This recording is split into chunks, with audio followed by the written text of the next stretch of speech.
Hello, I am Stuart. Here in the video we will share the details for the First Descendant error code NGS d0000101. The error reads, Abnormal execution detected. If you have any questions, please use the one inquiry on the website. As per our research, the error stops the players from playing the game. According to our research, this error occurs because of one of the two reasons: whether you are trying anything that is against the game terms which cause the error, or the error is triggered by the system because of any bug.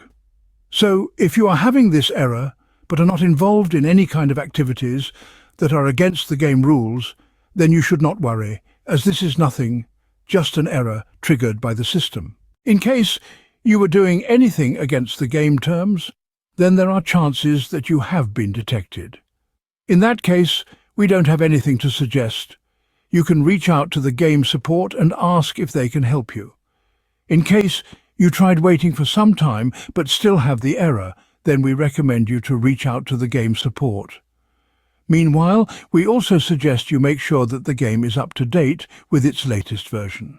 Thanks for watching. If this video helped, don't forget to like, share and subscribe for more troubleshooting tips.